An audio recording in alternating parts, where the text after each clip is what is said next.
আসসালামু আলাইকুম। ভালো আছেন? ভালো থাকার কথা কিন্তু সবসময় আমি বলি, আপনারা বিরক্ত হন কিনা আমি জানি না। তবে আমরা কিন্তু সবাই সবার সাথে দেখা হলে অবশ্যই বলি, ভালো আছো তো? ভালো আছেন তো?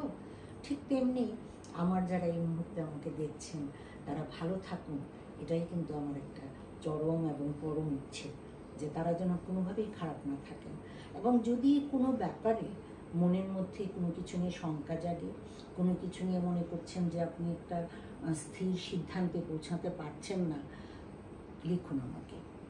আমাকে লিখলে আমি সেই প্রসঙ্গ ধরে, আপনার নাম না হয় উল্লেখ নাইবা করলাম, আমি সেই প্রসঙ্গ ধরে কিন্তু আপনাকে যতটা পারি আমার ভিতর থেকে একটু সাহায্য সহযোগিতা বা একটু মনোবাঞ্ছনা পূরণ করার মতন কিছু টিপস হয়তো দিতে পারবো। আমার বিশ্বাস আমি পারবো। সুতরাং আপনারা যখন কোনো রকম বিষয় নিয়ে মনে হয় যে এটা নিয়ে একটু আলোচনা করতে পারতাম বা এটা আসলে কি, তাহলেই কিন্তু এই বিষয়টা নিয়ে খোলা মনে আমাকে লিখুন। আমি একদম সব কিছু গোপন করে আমি উত্তরটা দিয়ে দেবো। এটা নিয়ে কোনো শঙ্কা রাখবেন না, বা এটা নিয়ে কোনো রকম মনের ভিতরে কোনো দ্বিধা দ্বন্দ্ব রাখবেন না। আরেকটা জিনিস যেটা হলো, ভালো থাকার জন্য বেশ কয়েকটি জিনিস আসলে মেনে নিতে হয়। সেটা হচ্ছে পজিটিভ ভাবনা। আপনি সব কিছুকেই যদি খুব পজিটিভলি দেখেন, তাহলে আপনি দেখবেন যে কোনো খারাপ জিনিস কিন্তু সেখানে ঢুকতে পারছে না। কারণ আপনি ভেরি পজিটিভ, আপনি খুব পজিটিভলি এই জিনিসটাকে করছেন, মানে হচ্ছে আপনার মন প্রাণ ধ্যান জ্ঞান সব কিছু দিয়ে আপনি এটা দেখছেন, পজিটিভলি দেখছেন। এই যে পজিটিভলি সব কিছু দেখার জন্য কিন্তু আপনাকে পুরো মানসিকতাটাকে যোগ করতে হচ্ছে।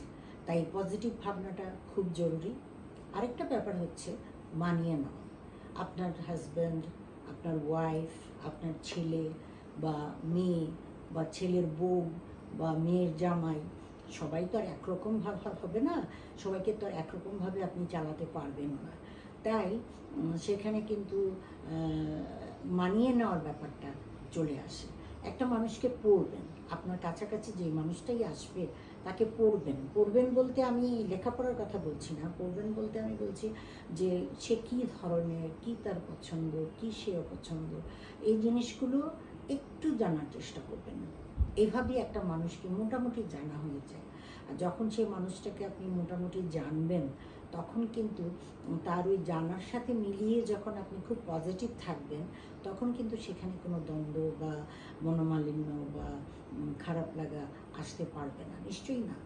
তাই আপনার চারপাশের মানুষদেরকে, আপনার পাশের মানুষটিকে খুব ভালোভাবে জানার চেষ্টা করুন। এবং সেই চেষ্টা থেকে যখন আপনি জেনে যাবেন, তখন আপনি নিশ্চয়ই চাইবেন না যে এই জিনিসটা ওর অপছন্দের, সেটাই আমি করি, সেটা তো অবশ্যই করবেন না। তো এইভাবেই হলো আপনি নিজের অজান্তেই আপনি মানিয়ে নিচ্ছেন, আপনি মানিয়ে চলছেন। আরেকটা জিনিস হলো মানুষকে ক্ষমা করে দেওয়া। ক্ষমা করে দেওয়া বলতে আমি বলবো একবার দুবার, তিনবারের সময় নয়।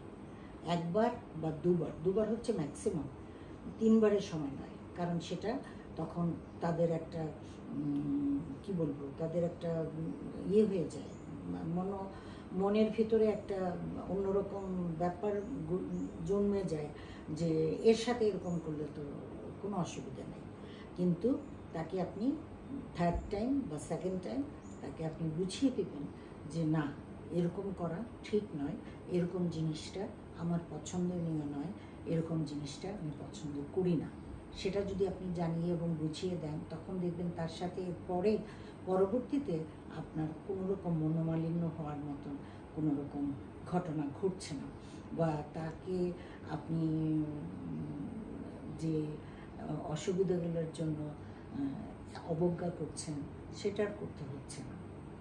আর আরেকটা জিনিস হলো, অভিমান ভালো, অভিমান করবেন, কিন্তু অভিমানটাকে চেপে রেখে রেখে রেখে রেখে জীবনটা পার করে দেবেন, সেটি করবেন না। অভিমান খুবই সুইট একটা শব্দ।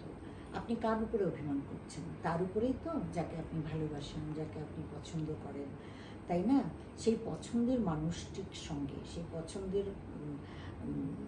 জায়গাটার সঙ্গে বা সেই ভালো লাগার মানুষটির সঙ্গে আপনি কখন অভিমান করেন?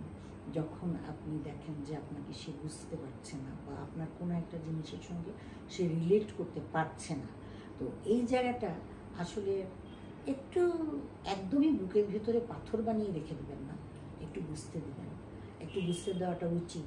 বা খুব ঠান্ডা মাথায় এক সময় হয়তো 2 কাপ চা নিয়ে বসে ঠান্ডা মাথায় বলুন যে তুমি এটা যে করলে এটা কিন্তু ঠিক করো না, খুব খুব ঠান্ডা মাথায় এটাকে হ্যান্ডেল করবেন। তখনই দেখবেন এটা কোনো রকম অসুবিধার সৃষ্টি করছে না, এবং আপনিও আপনার ভিতরের অভিমানগুলোকে উগড়ে দিতে পারছেন। আর সামনে যিনি, তিনিও কিন্তু বুঝতে পারছেন যে হ্যাঁ, আসলেই কিন্তু এটা ঠিক হয়নি, এটা একটু বেশি বেশি হয়ে গেছে, হয়তো উনি সরিও বলতে পারেন। তো এই ছোটোখাটো জিনিসগুলো দিয়ে কিন্তু জীবনে অনেক সময় সমস্যা তৈরি হয়ে যায়, সেগুলোকে প্রশ্রয় দেবেন না। ছোটো ছোটো সমস্যা ছোটো ছোটোভাবে মিটিয়ে ফেলতে বা মিলিয়ে ফেলতে চেষ্টা করবেন।